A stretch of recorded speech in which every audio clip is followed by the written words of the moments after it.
Good morning everyone. कैसे हो आप सभी? उम्मीद करता हूँ आप लोग अच्छे हों।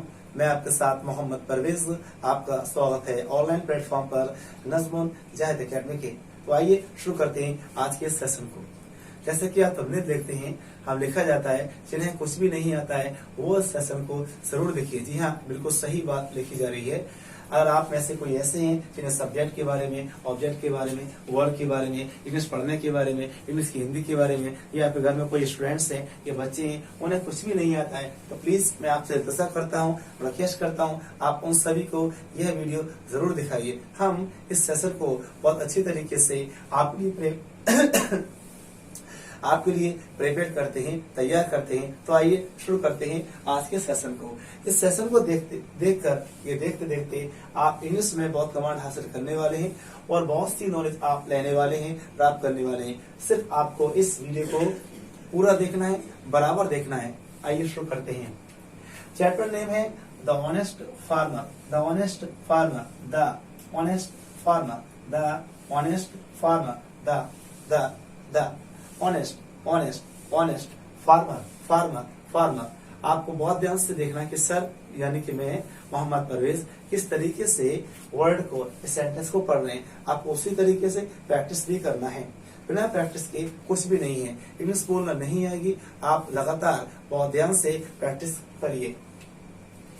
पहला सेंटेंस है He was very glad to know that such honest person also live in his kingdom. He was very glad. He was very glad. He was very glad to know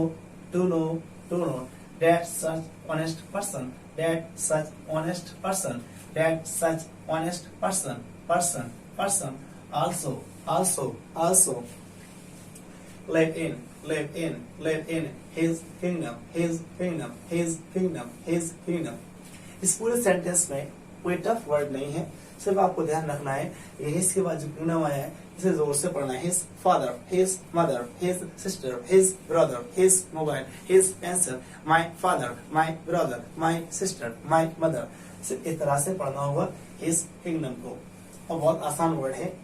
he means वह है, was means थे। इस ही में राजा को दिखाया गया है। ही माने राजा, यही मीन वह है। राजा वॉस मीन्स थे, वेरी ग्लैड तो वह राजा बहुत खुश थे, या फिर वह बहुत खुश थे। टू नो जानकर, क्या जानकर?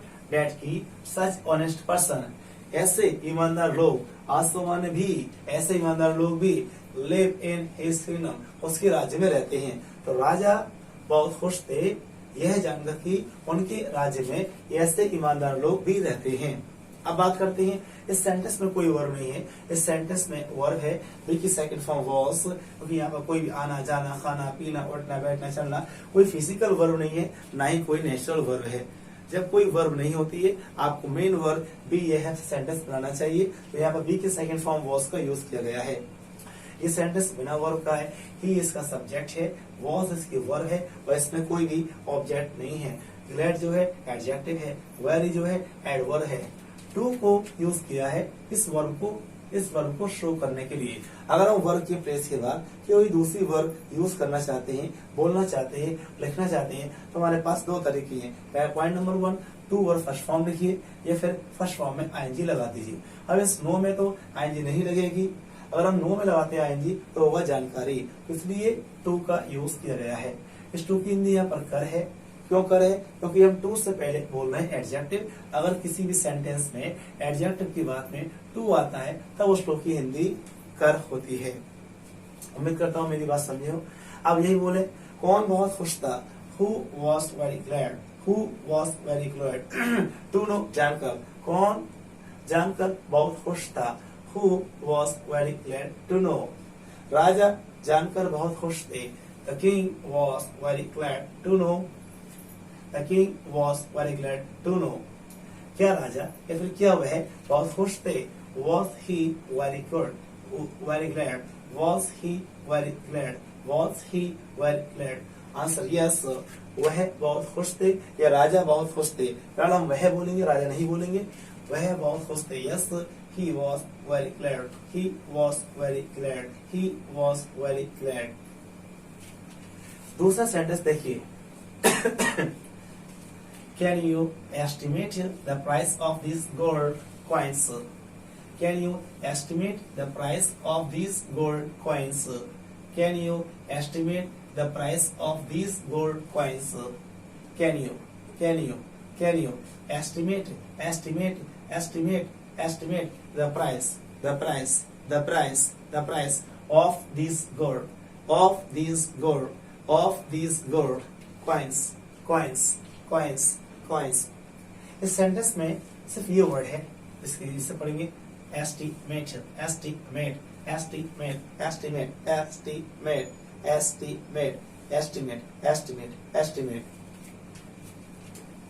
इस सेंटेंस का मीनिंग क्या है? कैन यू एस्टिमेट, क्या अनुमान लगा सकते हो, क्या आप अनुमान लगा सकते हो। द प्राइस, कीमत, ये मूल्य ऑफ दिस गोल्ड कॉइन्स, इन सोने के सिक्कों का, क्या इन सोने के सिक्कों का अनुमान लगा सकते हो, ऐसा उस राजा ने पूछा उन ऑनेस्ट फार्मर से। कैन यू एस्टिमेट, क्या आप अनुमान लगा सकते हो द प्राइस, मूल्य का, ऑफ दिस गोल्ड कॉइन्स, इन सोने के सिक्के का। अब बात करते हैं इसमें वर्ब क्या है। इसमें वर्ब है एस्टिमेट। एस्टिमेट क्या है? ये कौन सी वर्ब है? फिजिकल वर्ब है। उसमें कौन सी वर्ब है? इंट्रांसिटिव वर्ब है। अनुमान लगाने के लिए हमें कोई भी नाउन या कोई भी ऑब्जेक्ट नहीं चाहिए। जिस किसी वर्ब में कोई ऑब्जेक्ट नहीं चाहिए होता है उसे हम कहते हैं फिजिकल वर्ब में इंट्रांसिटिव वर्ब। जैसे देखना है, जैसे कूदना है, ये कौन सी वर्ब है? इंट्रांसिटिव वर्ब है। जाना है, इंट्रांसिटिव वर्ब है। आना है, इंट्रांसिटिव वर्ब है। बैठना है, इंट्रांसिटिव वर्ब है। थूकना है, इंट्रांसिटिव वर्ब है। तो ये क्या आप अनुमान लगा सकते हो द प्राइस, मूल्य का, ऑफ दिस गोल्ड कॉइन्स, इन सोने के सिक्के का। इस सेंटेंस की वर्ब है एस्टिमेट। सब्जेक्ट कौन है? यू है। कैन क्यों आया बाहर? क्योंकि ये हम अगर हम किसी भी इंसान से उसकी वर्ब के बारे में कोई भी क्वेश्चन करना चाहते हैं तो हम बाहर हेल्पिंग वर्ब बोलते हैं या फिर मॉडल बोलते हैं। कैन क्या है? एक मॉडल है। कैन की हिंदी यहाँ पर क्या है? क्या बाद में सकता है, क्या बाद में सकता है। जब कोई भी हेल्पिंग वर्ब या फिर कोई भी मॉडल सबसे नंबर 1 पर आता है, स्टार्टिंग में आता है, तो उसकी हिंदी 2 होती है। अगर है का होगा तो क्या है, था का होगा क्या था, गा का होगा क्या गा। कैन की हिंदी होती है सकता है, सकती है, सकते हैं, लेता है, पाता है। तो यह क्या सकता है या क्या सकते हो, कैन की हिंदी हो गई। द प्राइस, ये भी नाउन है। ऑफ यूज किया है इन दो नाउन को जोड़ने के लिए। कौन सा नाउन है? ये कॉइन्स नाउन है। अब कॉइन्स से पहले दीज लगा हुआ है, साथ में इसके गोल्ड है। दीज क्या है? एक एडजेक्टिव है। कौन सा एडजेक्टिव है? डेमोन्स्ट्रेटिव एडजेक्टिव है। गोल्ड क्या है? ये भी आपका एडजेक्टिव है। कौन सा है? एडजेक्टिव ऑफ क्वालिटी है। क्यों लगे हैं इस कॉइन्स के लिए? कॉइन्स क्या है? ये नाउन है। कॉइन्स क्या है? ये प्लूरल में है। कैसे मालूम किया? ऐसे आपने मालूम किया। ओके, क्या आप इन सोने के सिक्कों का अनुमान लगा सकते हो? ऐसा उस राजा ने उस किसान से पूछा। अब बोलता है आस्क्ड द किसान, asked the king, asked the king, asked the king, राजा ने पूछा। ये क्या है? ये आपका रिपोर्टिंग क्लोज है। होता ये है the king asked, the king asked, the king asked. जैसा आप किताब में पढ़ते हैं, हम पहले वर्ब भी बोल सकते हैं, बाद में उसका सब्जेक्ट भी बोल सकते हैं। जैसे आप इस सेंटेंस में देख रहे हो, asked the king, asked the king, asked the king. किसने पूछा? Who asked? Who asked? Who asked? Who asked? राजा ने पूछा। The king asked, the king asked, the king asked। क्या राजा ने पूछा? Did the king ask? Did the king ask? Okay, ध्यान से देखिए बहुत। Did the king ask? हाँ, राजा ने पूछा। Yes, the king asked, the king asked, the king asked। उम्मीद करता हूँ आप मेरी बात समझे हो। आगे सेंटेंस देखिए। यस सर, जी हाँ श्रीमान जी। यस, हाँ सर श्रीमान जी। हाँ sir. These gold coins must be worth of thousands of rupees. These gold coins must be worth of thousands of rupees. These gold coins, these gold coins, these gold coins, these gold coins। ऐसे बोलेंगे, these gold coins, these gold coins, coins एक साथ। These gold coins, these gold coins, these gold coins। जैसे मैं तो practice कर रहा हूँ वैसे आपको बताना होगा, ऐसे आपको पढ़ना होगा। These gold coins must be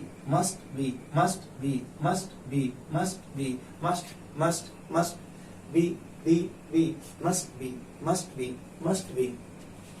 Worth of thousands of rupees, worth of thousands of rupees, worth of thousands of rupees, worth of thousands of rupees. Hindi जानते हैं. These gold coins, ये सोने के सिक्के. Must, चाहिए. Be means be, worth, होने चाहिए. किस मूल्य के होना चाहिए? Of thousands of rupees, 1000 रुपए के होना चाहिए. तो ये सोने के सिक्के 1000 रुपए के होना चाहिए. ऐसा उस फार्मर ने, उस किसान ने राजा से कहा. These gold coins, ये सोने के सिक्के must be worth, कीमत होनी चाहिए. कितनी होना चाहिए? Of thousands of rupees, 1000 रुपए के होना चाहिए. ओके. Said the farmer, किसान ने कहा. Said the farmer. सब इसे पढ़ते हैं said. एक होता है said, SAD said. ये said, ये SAID said. क्या पढ़ेंगे इसे? SAID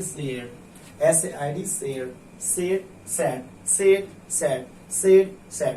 देखो दोनों का अलग अलग अपना लेटर है, अलग अलग मीनिंग है, अपना अलग अलग प्रोनाउंसिएशन है. सब इससे बोलते हैं सैड, इससे भी बोलते हैं सैड. ऐसा नहीं है ये सैड है, ये सीड है, ये सैड है, ये सीड है, ये सैड है, ये सीड है. ओके. यहाँ पर एक की आवाज बड़ा ए है, यहाँ पर एक की आवाज छोटा ए है. कैसे मालूम किया? हमने आपसे कहा है अगर एक के बाद कोई कंसोनेंट आएगा तब बड़ा ए होगा. क्या होगा? बड़ा ए. अगर ए के बाद में आई आएगा या वाई आएगा तब छोटा ए होगा और उसे हम लंबा खींचेंगे. ओके. ऐसे वाई से, बे बाई बे, ट्रेन, ब्रेन, उसी में सेड. ये sad can find. Said the farmer, किसान ने कहा. If you know the price of these coins, why did you not feel temptation? If you know the price of these coins, why did you not feel temptation? If you know, if you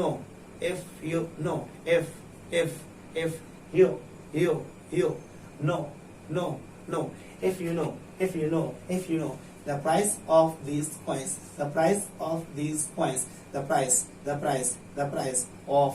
did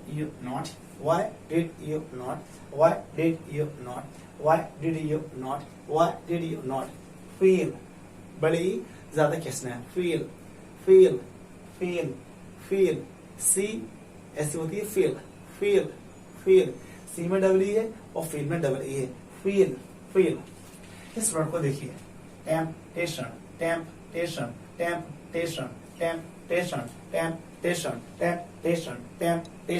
पढ़ेंगे इसको लंबा खींचेंगे. Temptation. अब इसकी हिंदी जान लेते हैं.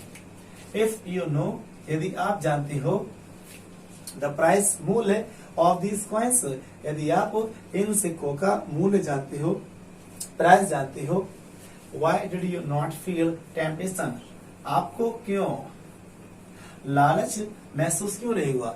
यदि आप इन सोने के सिक्कों का प्राइस जानते हो, मूल्य जानते हो, आपको क्यों लालच फील नहीं हुआ? ऐसा उस राजा ने कहा. उम्मीद करता हूँ आपको ये सेशन पसंद आया हो. कोई डाउट हो जरूर मुझे आप कमेंट कीजिए. एक बार दोबारा देख लीजिए. हम पहले पढ़ते हैं जो वर्ड कठिन हो सकते हैं. जैसे मान लीजिए एक वर्ड है किंगडम. आसान वर्ड है, हल्का बड़ा वर्ड है, खाली बस ये है किंगडम. एक वर्ड है एस्टिमेट. एक और पॉइंट. मान लीजिए कोई भी बड़ा वर्ड होता है, उसे कैसे पढ़े? आप उसको टुकड़े कर लीजिए या फिर उसे आप सिलेबल में बांटे. जैसे कि एस्टीमेट, इसे बोलते हैं सिलेबल. एस्टीमेट, इसमें 3 सिलेबल है. पहले एस, फिर टी, फिर मेट. एस्टिमेट. किसी बड़े वर्ड को आप उसके सिलेबल कर लीजिए या उसके आप टुकड़ों में बांट दीजिए. उसे धीरे धीरे पढ़िए. ऐसे